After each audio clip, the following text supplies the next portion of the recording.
Eu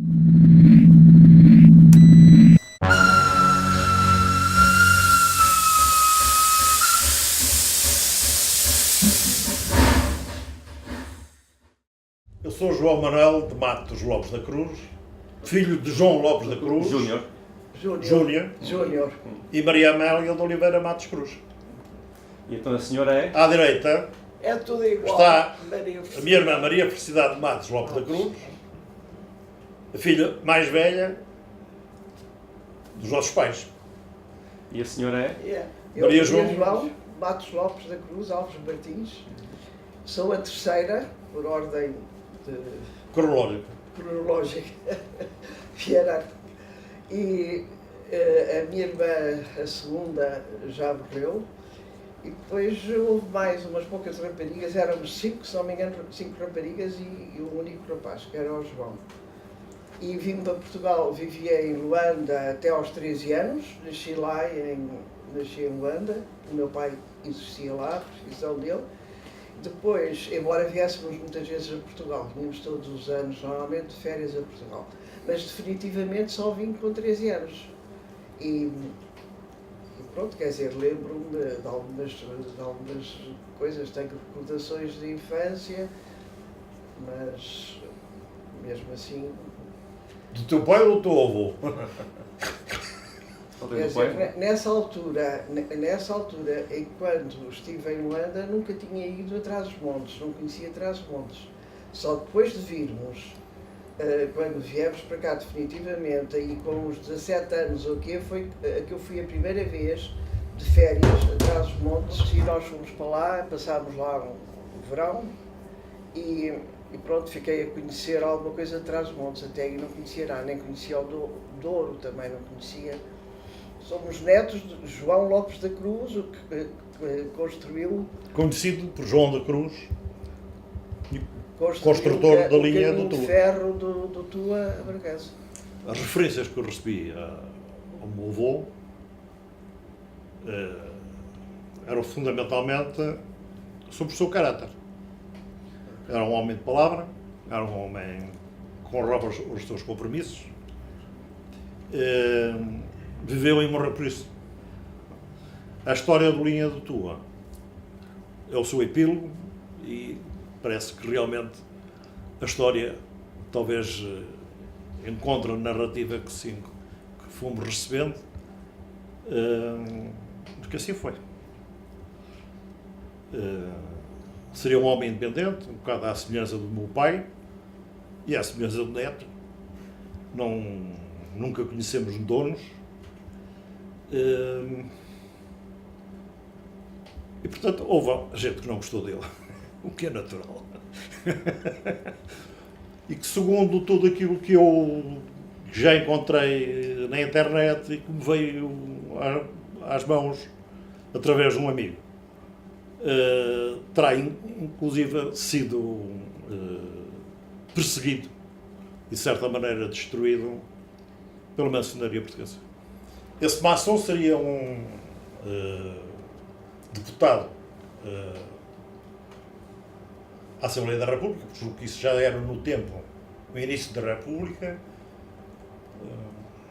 Não sei se depois foi um dos nossos primeiros presidentes da República. Isso agora já não me recordo, porque eu não me recordo do nome dele. Não tenho as coisas escritas e, portanto, não consigo ter agora neste momento em termos de memória. Mas parece ser situado nos últimos anos da monarquia e nos primeiros anos da Primeira República. Mas em que consistiu essa perseguição ao seu avô? Como eu disse, o que se conta e as poucas referências que eu vi ao longo da vida, é que a linha do Tua terá sido construída tendo encontrado para a sua construção muito mais dificuldades, fundamentalmente na parte da engenharia que tinha que se relacionar com a natureza geológica Não te lembras de ouvir da falar... geografia da zona. João, não te lembras de ouvir falar em granito, não? Encontraram o granito. Deixa-me falar, cara. Também, Tu não sabes o que é um discurso. Era uma chega, pronto.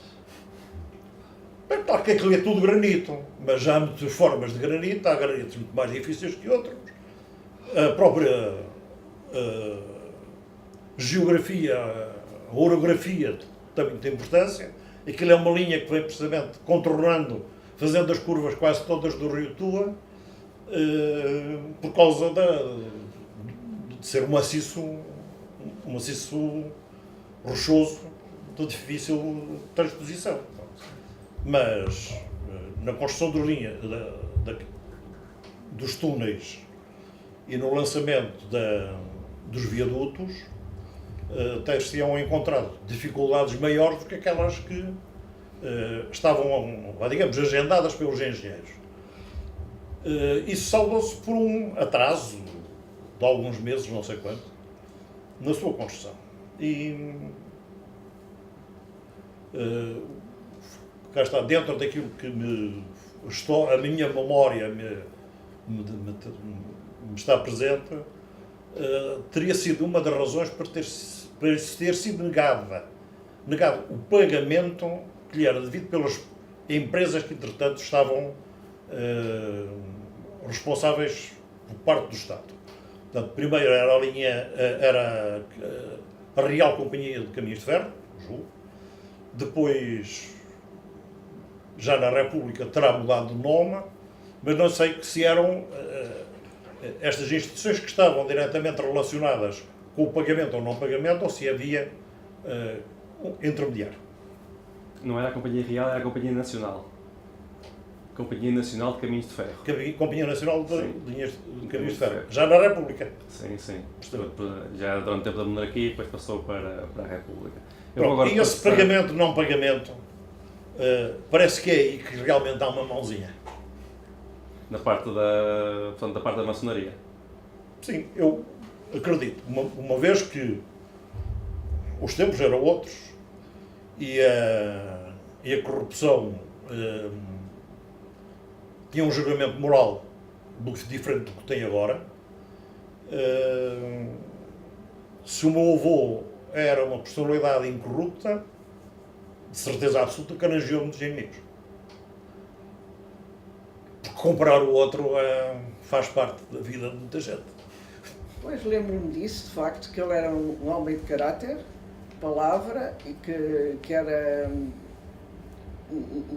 tinha um espírito empreendedor, gostava de arriscar e cumpria, de facto, cumpria os seus compromissos, por isso depois ele teve que pagar aos credores e para isso, como o Estado não lhe pagou, ou acho que foi o Estado, ou a companhia para aquele Real Nacional, a Companhia Nacional, pronto. Não lhe pagaram o caminho de ferro e ele teve que vender as quintas, que chegou a ter 16 quintas. Isso tenho uma ideia de ter ouvido. E vendeu a maior parte das quintas e pronto. E lembro-me de ouvir dizer que ele, passado pouco tempo, tinha morrido. Com o desgosto, porque aquilo tinha sido toda a riqueza dele tinha sido adquirida a pulso, ele não tinha herdado nada, isso também me lembro. Ele era uma pessoa muito generosa e quando ia na mala posta e eram assaltados, quando viam que ele ia lá, iam-se embora, porque ele devia ser de facto mãos largas e ajudar toda a gente e assim. Supostamente oferecia trabalho aos assaltantes e, portanto, as coisas realizavam sempre de uma certa forma. Havia mais pessoas a trabalhar, provavelmente, na linha do Tua e menos gente a assaltar. O fraco dele, de facto, eram as mulheres, tinha filhos, tinha muitos filhos, fora a família, fora os filhos legítimos, tinha uma quantidade de filhos. Isso. E lembro-me, às vezes, umas férias, nessas férias que nós fomos atrás dos montes, conhecemos lá um desses irmãos do meu pai, que vinha por via legítima. O meu avô viveu-se dentro de alguns valores da sua época naquela época e da cultura. Perfeitamente normal, pronto, ainda por cima. O neto dele não tem nenhum filho. Tinha quintas. E o meu pai, o meu neto, o meu trato tido de 30 e tantos filhos. Pronto.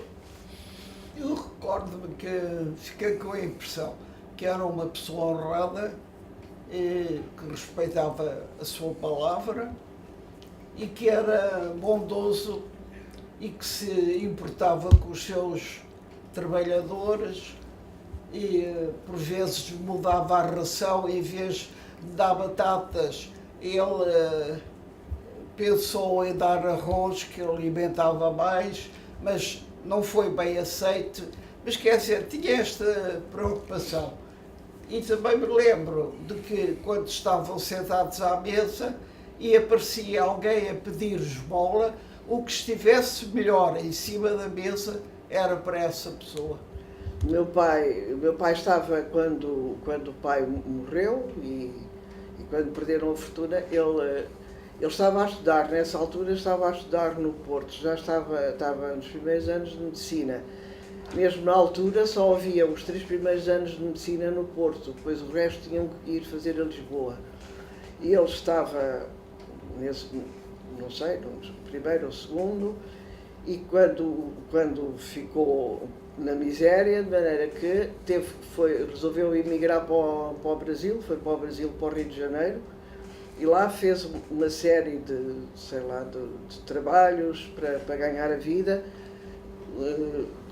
Tenho a impressão que começou como estivador, andou com as cargas às costas e tudo, até que às tantas deve ter visto que aquilo não era assim muito agradável, não era vida para ele, e depois arranjou outros ofícios. Lembro-me de ouvir dizer que ele ganhava dinheiro a escrever poemas ou cartas de amor para os namorados mandarem às namoradas, e lembro-me de ouvir dizer que ele escrevia discursos políticos que depois serviam tanto para um lado como para o outro, qual fosse a cor do orador, não tinha grande importância. Do meu avô no Brasil, nada sei.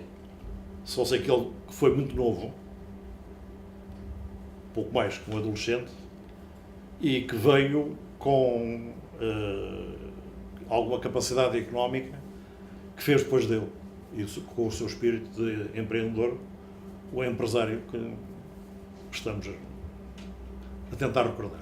E há aí umas passagens secretas que eu não conheço totalmente. Na época de transição da monarquia para a República. E pertencia à Carbonária. Era um operacional da Carbonária. Tanto que o meu pai depois, ao longo da sua vida, sempre se arrependeu, e parece que referiu isso muitas vezes à minha mãe,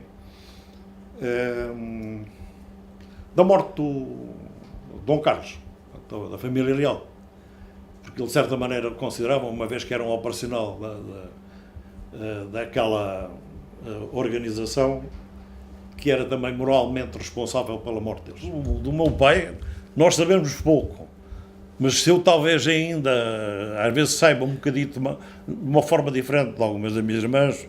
A minha irmã João que memorizou mais as questões, a minha irmã Dadita, porque é mais antiga na família e portanto teve mais tempo para registar, e eu, porque era o especialista, quer dizer, era o único rapaz da família, e portanto é natural que a minha mãe foi a grande transmissora destas figuras, me tenha falado dentro daquilo que sabia, do meu avô muito pouco, porque sabia pouco, e do meu pai, porque o conheceu muito bem. Mas eu era muito miúdo. O meu pai, quando o meu pai faleceu, eu tinha 12 anos. E, portanto, tenho a memória que tenho do meu pai era um velhinho. E eu olhava para ele, era só isso que via. Portanto, diferente foi através da minha mãe. E a Ana Maria da Felicidade, recorda-se de ouvir... Não sei se o meu irmão mencionou, mas o meu pai saiu de casa muito cedo, foi educado nos jesuítas e quando ia a férias, também não ficava em casa. Ia com colegas e depois, para resolverem para um dia, ou assim, para o norte, para o sul, para a esquerda, para a direita, vamos por aqui. E pronto, metia-se ao caminho e o que acontecesse. Quando não tinham dinheiro, claro, e queriam comer, iam ter com um agricultor e começavam a fazer medições. O agricultor vinha logo e ele disse assim, isto vai passar aqui uma estrada, isto, de maneira que o homem depois, mas talvez se possa fazer o caminho por outro. O homem oferecia de almoço e eles, pronto, lá se metiam a caminho. Foi assim, as férias dele foram assim. Rapaziada com 20 anos. Já assim era. Quando foi para o Brasil, o meu pai fazia versos, já cá também festejava e então, quando queriam comer, ele fazia os versos e mandava-o entregar à dona da casa. Era sempre uma senhora de uma certa idade que se comovia com aqueles estudantes que não tinham bem, iam os mordomos com as travessas cheios de comida e nada. Bem, foi assim que ele viveu no Brasil. E sei também que, exatamente porque ele pertencia à Carabonária, foi encarregado de matar o rei Dom Carlos quando ele fosse ao Brasil. Pensava-se que ia visitar o Brasil, mas provavelmente por essa razão, por saber que não iria ser bem recebido, não fez essa viagem. Mas foi a ele que encarregou para testarem um balão ou não sei o quê. O meu pai também foi no dito balão, foi ele que se ofereceu logo para ir fazer o teste. Era um aventureiro, eu acho que era assim uma pessoa que gostava de uma vida aventurosa. Não te lembras de ouvir dizer que ele teve que pedir dinheiro emprestado à lavadeira, que era transmontana, para vir para Portugal para pagar a viagem de regresso? Não te recordas? Sei dessa cena de Trás-os-Montes. Meu pai tinha assim umas histórias engraçadas. Ele, quando se formou, primeiro também é preciso dizer que quando ele formou-se e foi atrás dos montes porque ia para a África, foi-se despedir e vieram chamar a correr porque uma mulher estava a ter uma criança e estava muito mal, estava a correr mal. E souberam que ele era médico e vieram chamá-lo. De maneira que quando ele se deparou com a doente, viu que era a lavadeira dele no Brasil, a quem ele tinha ficado a dever dinheiro, mas depois tinha mandado. E a primeira pergunta dele foi: você recebeu o dinheiro? E ela respondeu-lhe assim: o senhor agora é médico. Eram assim umas histórias engraçadas. A mãe ainda era viva e ele mandava também dinheiro para a mãe, que estava em casa da filha mais velha do meu avô, que era a tia Felicidade, e ela ficou lá. Entretanto, não sei, ele conseguiu, parece-me que foi resgatar ou comprar tinham ficado hipotecadas, duas quintas, não foi? E depois ofereceu-as a essa irmã, aos irmãos, essa irmã, foi a irmã, pois, e ao cunhado. O cunhado era o Sampaio, de quem ele não gostava muito. E terá feito algumas entregas dentro desse espírito. Nós nascemos em África. Por isso é que eu tenho uma quinta enorme. Provavelmente já sabe, não é? E fomos lá criados, por isso a família, tanto da minha mãe como do meu pai, praticamente não conhecemos. Da minha mãe conhecemos umas duas irmãs ou três irmãs. Ele recuperou a quinta do Zinho, porque ofereceu à cidade, não é? Quando nós lá fomos, estava na mão do filho da tia, do João Sampaio, que era filho da tia Felicidade. Ele veio cá casar-se. Casou-se com. Conheceu a minha mãe em África e depois terão vindo para de alguma forma aí se casarem, porque o pai era um apaixonado pela África, o seu espírito da aventura, eu posso imaginá-lo, porque também eu sou um bocado herdeiro desses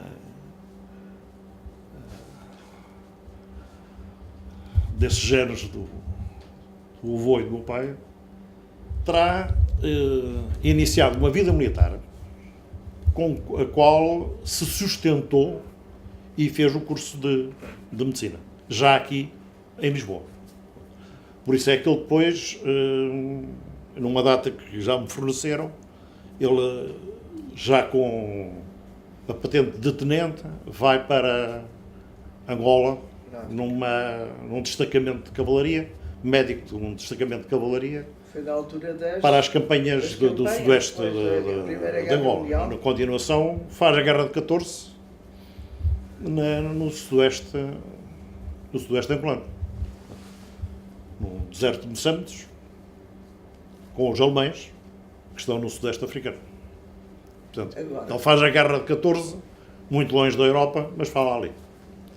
Uma irmã minha que vive na Foz, eu falei-lhe do seu autor e que tínhamos estado a conversar sobre memórias passadas, e ela disse-me, eu tinha a ideia que o meu pai tinha recuperado as quintas, pelo menos uma ou duas, e depois este tinha dado a essa irmã, quem ele gostava muito, a tia de cidade, e que porque tinha lá estado a mãe, eles tinham tido a mãe há uns anos, eles é que a tinham sustentado.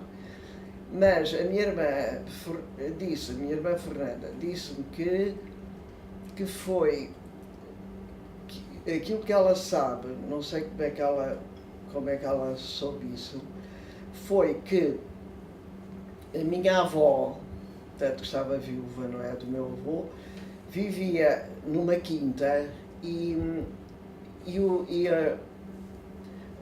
os filhos, o genro, provavelmente o genro, que queria, para ficar com a quinta, queria tirá-la de lá e pô-la em algum lado, no asilo, num lar ou qualquer coisa.